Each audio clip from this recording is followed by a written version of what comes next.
네, 그야말로 남북 관계가 일촉즉발의 상황입니다. 북한의 조치가 빠르게 이행되는 시점에서 어느 때보다 전문가들의 냉철한 진단이 필요해 보이는데요. 향후 전망 정리해봤습니다.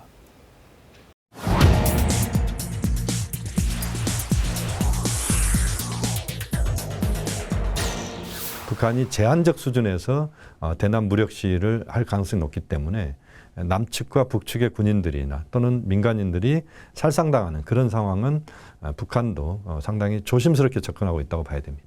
ICBM을 쏘던 전략 무기를 등장시키는 뭔가 도발적인 행동을 하게 되면은 일단 미국 내 여론이 더 안 좋아지거든요. 북측이 신뢰할 수 없는 상대라는 걸 보여주는 행동은 저는 자제할 것이다 이렇게 보는 거죠. 그러니까 이제 이번에 우리 연락사무소를 폭파했다든가 군사적인 조치를 한다는 것과 별도의 미국과 관련되는 SLBM 발사라든가 ICBM의 공개라든가 이런 것들은 또다시 나타날 것이라고 보고 있습니다.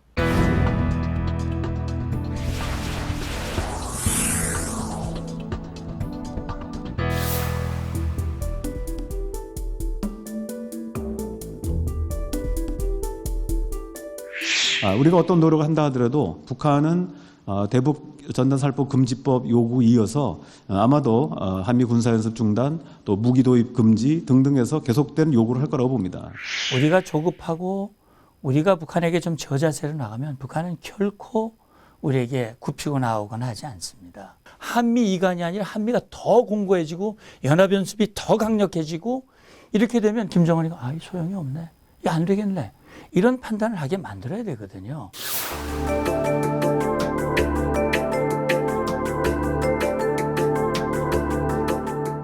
한반도 평화교섭본부장의 방미는 한국이 빠르게 미국과도 뭔가 이 부분, 이런 막힌 부분에 대한 협의를 하는구나라는 모양새를 보여주는 데는 상당히 유용한 부분이 있다는 것이죠. 우리는 어쨌든 냉정과 자제를 좀 찾고 평화적 대화의 모멘텀을 기다려야죠. 부원장님, 북한의 도발 여부나 수위에 대해서는 전문가들도 의견이 많이 엇갈리고 있는데요. 북한의 도발 어디까지 이어질 것으로 보십니까? 당장 이제 6월 25일부터는 반미 공동 행동 월간이 7월 27일까지 계속되니까 6, 7월 달은 계속 대남 도발이 이어진다고 봐야 되는 것이 정상이고요. 그리고 북한군 총참모부가 이야기한 것들 단계별로 시행할 겁니다. 훈련하겠다, 민경초소 다시 복원하겠다, 개성의 한계련대 들여보내겠다, 그리고 폭음 소리를 듣게 하겠다. 이런 것들이 개성에서 폭음 소리가 다시 터질지, 금강산에서 다시 터질지 이런 것들이 계속 될 거고요.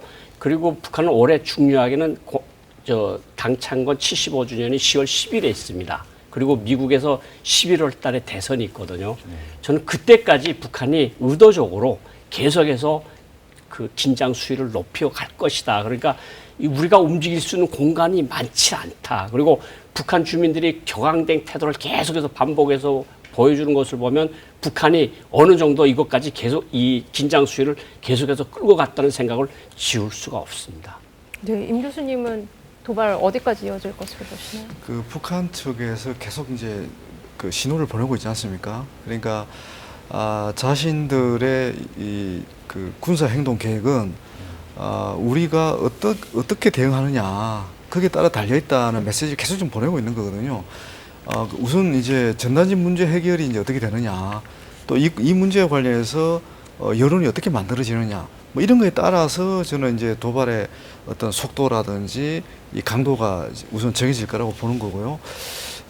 이제 제가 걱정하는 것은 만약에 이제 지금 미국 쪽에서 계속 얘기가 나오고 있지만 한미 군사 훈련을 또 역대 최대급으로 한다, 이런 식의 발표가 나오고 실제 그런 어떤 대규모의 그 군사 훈련이 이루어진다면 북한은 보다 강력한 수단을 활용해서 또 군사적 긴장 수위를 높일 가능성이 굉장히 높거든요.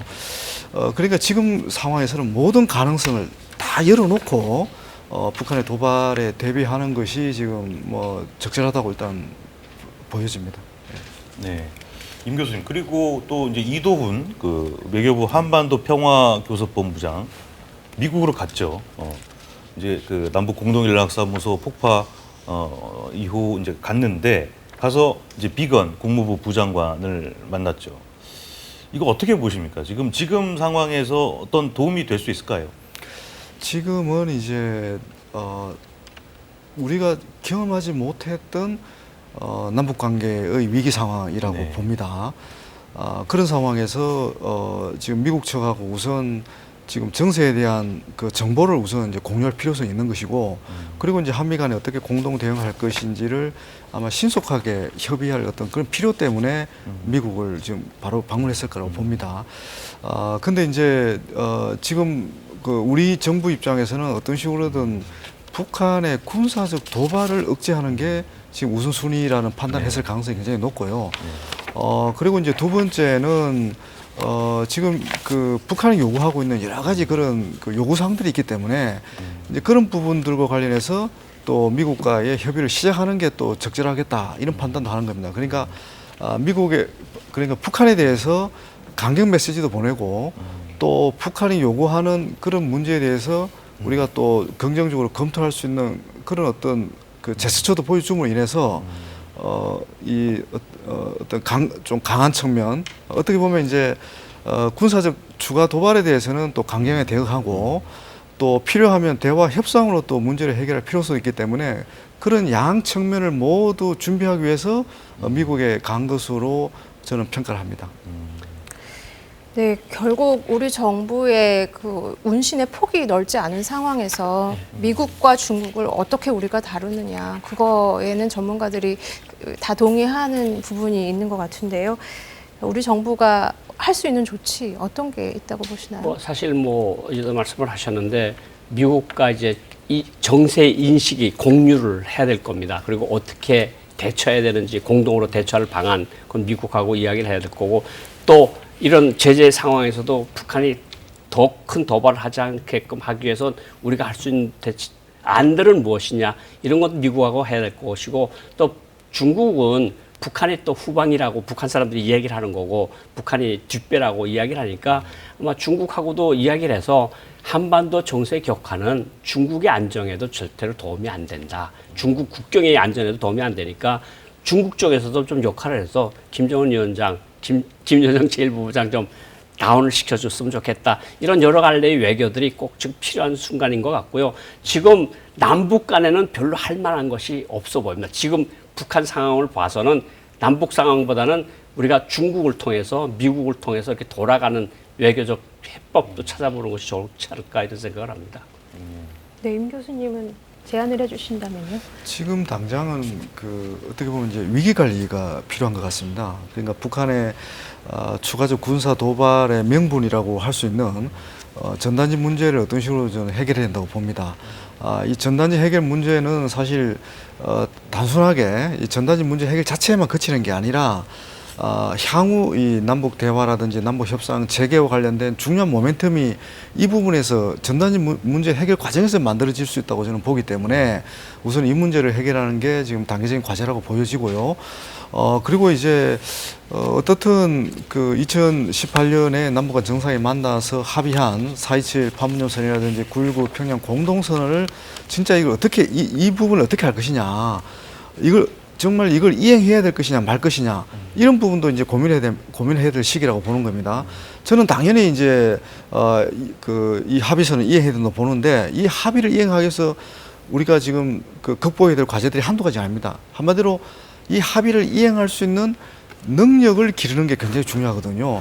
그러니까 남북 관계가 다시 남북 대화가 다시 재개가 돼도 기존의 남북 정상 간에 합의했던 이걸 제대로 이해 못하면 다시 남북 관계는 역진할 가능성이 굉장히 높기 때문에 우선은 전단지 문제 해결에 집중을 하고, 그리고 남북 정상간 합의를 이행할 수 있는 그런 만반의 어떤 준비들, 그리고 능력을 그걸 어떤 실천적으로 보여줄 수 있는 그런 준비들을 하는 것이 저는 굉장히 중요한 과제라고 봅니다. 네, 오늘 말씀 여기까지 듣겠습니다. 함께해 주신 두 분 감사합니다. 감사합니다. 분단 이후 남북 정상이 처음으로 손을 잡았던 6.15 남북 공동선언이 20주년을 맞았습니다. 하지만 남북 관계 그 어느 때보다 냉랭한 분위기인데요. 북한의 의도를 정확하게 파악하고 지금의 위기를 극복할 수 있는 대응책을 함께 마련해야 되지 않을까 싶습니다. 저희 남북의창이 유튜브에 이북리더기라는 채널을 새로 만들었습니다. 유튜브 검색창에 이북리더기와 북한을 함께 검색하시면 찾으실 수 있습니다. 이번 주 남북의창 여기까지입니다. 저희는 다음 주에 찾아뵙겠습니다. 편안한 주말 보내십시오.